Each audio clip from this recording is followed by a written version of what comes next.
Praise the Lord. ദൈവത്തിൻ്റെ അതിപരിശുദ്ധമായ നാമം വാഴ്ത്തപ്പെടുമാറാകട്ടെ. എന്നെ ശ്രവിക്കുന്ന എല്ലാ പ്രിയ ദൈവമക്കൾക്കും യേശു ക്രിസ്തുവിൻ്റെ നിസ്തുല്യനാമത്തിലുള്ള എൻ്റെ സ്നേഹവന്ദനങ്ങൾ. ഇന്നത്തെ ചിന്തയ്ക്ക് ആധാരമായി നമുക്കൊരു വേദഭാഗം വായിക്കാം. യെഹെസ്കേൽ പ്രവാചകൻ്റെ പുസ്തകം 36-ാം അധ്യായം, അതിൻ്റെ 34-ാം വചനം.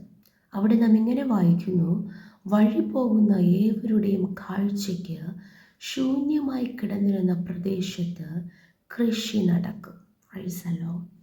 ഇന്ന് പകൽക്കാലം കർത്താവ് നമ്മോട് സംസാരിക്കുന്നത് മറ്റുള്ളവരുടെ കാഴ്ചയ്ക്ക് എന്നും ഏതൊക്കെ നിലവാരങ്ങളിലാണോ, ഏതൊക്കെ സാഹചര്യങ്ങളിലാണോ, ഏതൊക്കെ അവസ്ഥകളിലാണോ, നമ്മുടെ ജീവിതത്തിൻ്റെ ഏതൊക്കെ നിലകളിലാണോ ഇന്നും ഒരു ശൂന്യത നാം അനുഭവിക്കുന്നത്, ഒരു ഇല്ലായ്മ നാം അനുഭവിക്കുന്നത്, അല്ലെങ്കിൽ ഒരു കുറവ് നമ്മുടെ ജീവിതത്തിൽ അനുഭവപ്പെടുന്നത്, ഇവിടെ നാം വായിക്കുന്നു, അവൻ കാഴ്ചയ്ക്ക് ശൂന്യമായി കിടന്നിരുന്ന പ്രദേശത്ത് കൃഷി നടക്കും. ഒരിക്കലും പ്രതീക്ഷിക്കാത്ത ചില ദൈവപ്രവൃത്തികൾ വെളിപ്പെടുമെന്ന് ദൈവമായ കർത്താവ് നമ്മോട് ആലോചന പറയുന്നു. Price the Lord. അടുത്ത ആ ശൂന്യ പ്രദേശം എങ്ങനെയായിത്തീരും? അടുത്ത വചനത്തിൽ വായിക്കുന്നു, അത് ഏദേൻ തോട്ടം പോലെ ആയിത്തീർന്നുവല്ലോ, ആമേൻ എന്നവർ പറയും. Price the Lord. സ്തോത്രം. ഈ നാളുകളിൽ നമ്മുടെ ജീവിതത്തിലെ ഏത് പ്രതിസന്ധികളെയും അതിനെ ആമേൻ സ്തോത്രം, ആ സ്ഥിതിക്ക് അവസ്ഥകൾക്ക് മാറ്റം വരുത്തുവാൻ, നമ്മുടെ ഇന്നത്തെ അവസ്ഥകൾക്ക് സ്ഥിതികൾക്ക് വ്യത്യാസം വരുത്തുവാൻ നമ്മുടെ ദൈവത്തിന് നിശ്ചയമായും കഴിയും. ആ കർത്താവിൽ നമുക്ക് പൂർണ്ണമായി വിശ്വസിക്കാം. ഇത് പറയുന്നത് ആരാ? യഹോവയായ കർത്താവാ ഈ കാര്യം അരുളി ചെയ്യുന്നത്.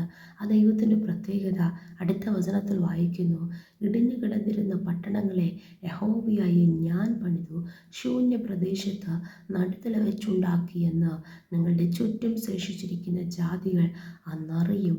യഹോവയായി ഞാൻ അരുളി ചെയ്തിരിക്കുന്നു, ഞാൻ നിവർത്തിക്കുകയും ചെയ്യും. Price the Lord. അപ്പോൾ വഴിപോകുന്നവരുടെ കാഴ്ചയ്ക്ക് ശൂന്യമായി കിടന്നിരുന്ന പ്രദേശത്ത് കൃഷി നടത്തുവാൻ മനുഷ്യർക്ക് കഴിയത്തില്ല. ആമേൻ. ഭൂമിയിലെ സംവിധാനങ്ങൾക്ക് കഴിയത്തില്ല. Praise the Lord. ആമേൻ. സാഹചര്യങ്ങൾക്ക് കഴിയത്തില്ല. എന്നാൽ സ്വർഗസ്ഥനായ ദൈവം ഈ അരുളപ്പാട് അരുളി ചെയ്യുന്നത് യഹോവയായ കർത്താവ് അരുളി ചെയ്യുക മാത്രമല്ല, അത് നിവർത്തിക്കുകയും ചെയ്യുന്ന ദൈവമാണ്. ആമേൻ. എന്നിട്ട് പറയുക, യഹോവയായി ഞാനത് ചെയ്തുവെന്ന് സകലരും അറിയും. Price the Lord. പ്രിയ ദൈവമക്കളെ, അങ്ങനെയുള്ള ദൈവപ്രവർത്തികൾക്കായി നമ്മെ തന്നെ ദൈവകരങ്ങളിൽ ഏൽപ്പിച്ചു കൊടുക്കാം. അബ്രഹാമിൻ്റെ ജീവിതത്തിൽ നമുക്കറിയാം, മക്കളില്ലാത്തൊരു ശൂന്യത. അതൊരിക്കലും ആ ശൂന്യത മാറത്തില്ല. ആമേൻ. ആമേൻ. സ്തോത്രം. മെഡിക്കൽ പരമായി അല്ലെങ്കിൽ നമ്മൾ മാനുഷികമായി നോക്കുമ്പോൾ ഒരിക്കലും ഇനി ഒരു തലമുറയ്ക്ക് സാധ്യതയില്ല. ഹല്ലേലൂയ. അതെന്നേക്കും വഴിപോകുന്ന എല്ലാവരുടെ കാഴ്ചയ്ക്ക് അതൊരു ശൂന്യമായിരിക്കുന്ന വിഷയമാണ്. ആമേൻ. സ്തോത്രം. അവർക്ക് പ്രായം ഇത്രയായി, അവരുടെ ശരീരം ഇത്രയും ക്ഷീണിച്ചു പോയി, ഇനി നടക്കത്തില്ല. Price the Lord. എന്നാൽ അബ്രഹാം, ആമേൻ, എങ്ങനെയാ വിശ്വാസികളുടെ പിതാവായി തീർന്നത്? ആശയ്ക്ക് വിരോധമായി ആശയോടെ കർത്താവിൽ പൂർണ്ണമായി വിശ്വസിച്ചു. ആമേൻ. സ്തോത്രം. സ്തോത്രം. കർത്താവ് അവരുടെ ജീവിതത്തിൽ അത്ഭുതം പ്രവർത്തിച്ചു. ആകാശത്തിലെ നക്ഷത്രങ്ങളെ പോലെയും, ആമേൻ, ആമേൻ സ്തോത്ര, കടൽക്കരയിലെ മണലിനെ പോലെയും ഞാൻ നിങ്ങൾക്ക് മക്കളെ വർദ്ധിപ്പിക്കും, സന്താനങ്ങളെ നൽകുമെന്ന വാഗ്ദത്തം അരുളി ചെയ്ത കർത്താവ് അത് നിവർത്തിച്ചു. Praise the Lord. ഹല്ലേലൂയ. അങ്ങനെയാണെങ്കിൽ നിശ്ചയമായി നമ്മുടെ ജീവിതത്തിൽ അതുപോലെ ആമേൻ മറ്റുള്ളവരുടെ കാഴ്ചയ്ക്ക് ഇനി നടക്കത്തില്ല, ഇനി സാധ്യമല്ല, ഇനി രക്ഷയില്ല എന്ന് മനുഷ്യർ വിധി എഴുതിയ ഏതവസ്ഥകളായിക്കോട്ടെ ഭാരപ്പെടേണ്ട. കർത്താവ് അവിടെ ചിലത് ചെയ്യും. ആമേൻ. കർത്താവ് പണിയും, കർത്താവ് നടുതല വെച്ചുണ്ടാക്കും, കർത്താവ് കൃഷി നടത്തും. ദൈവത്തിൻ്റെ വലിയ പ്രവൃത്തികൾ, ആ സാഹചര്യങ്ങൾ വെളിപ്പെടും. കർത്താവായ യേശു ക്രിസ്തുവിൽ പൂർണ്ണമായി നമുക്ക് വിശ്വസിക്കാം. നമ്മുടെ ദൈവം അത്ഭുതമന്ത്രിയാണ്. ഹല്ലേലൂയ. ദൈവകരങ്ങൾ നമ്മെ തന്നെ ഏൽപ്പിച്ചു കൊടുക്കാം. അരുളി ചെയ്ത കർത്താവ് അത് നിവർത്തിക്കും. നമുക്കൊരുമിച്ച് പ്രാർത്ഥിക്കാം.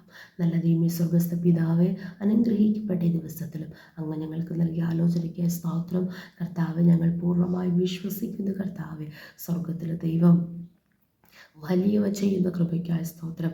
അതേ വീട് പണിയുന്നവർ തള്ളിക്കളഞ്ഞ കല്ല് മൂലക്കല്ലായി തീർന്നതുപോലെ കർത്താവ്, മനുഷ്യർ തള്ളിയതെങ്കിലും ദൈവസ്ഥാനത്തിൽ വിലയേറിയത് മൂലക്കല്ലായിരിക്കുന്ന യേശു ക്രിസ്തുവിൽ ഞങ്ങൾ വിശ്വസിക്കുന്നു കർത്താവ്.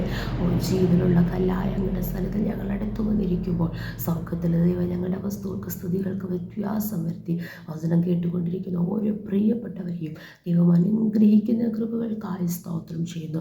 യഹോവയായ കർത്താവ് ഇത് അരുളി ചെയ്തിരിക്കുന്നു. അവരുടെ ജീവിതത്തിൽ ചില പ്രവൃത്തികൾ ചെയ്ത് കർത്താവ് അത് നിവർത്തിക്കുവാൻ പോകുന്ന കൃപയ്ക്കായി സ്തോത്രം ചെയ്യുന്നു. അപ്പോൾ ഞങ്ങളെ തന്നെ പൂർണ്ണമായി താഴ്ത്തുന്നു. വിശ്വാസത്തിൻ്റെ ഹൃദയങ്ങളെ തുറക്കണമേ കർത്താവ്. അബ്രഹാമിനെ പോലെ ആശയ്ക്ക് വിരോധമായി ആശയോടെ വിശ്വസിപ്പാൻ വീണ്ടും സഹായിക്കണം. താഴ്ത്തുന്നു, സമർപ്പിക്കുന്നു. യേശു ക്രിസ്തുവിൻ്റെ അധികാരമുള്ള നാമത്തിൽ പ്രാർത്ഥന കേൾക്കണം സ്വർഗ്ഗസ്ഥ നല്ല പിതാവേ. ആമേൻ, ആമേൻ, ആമേൻ. May God bless you all.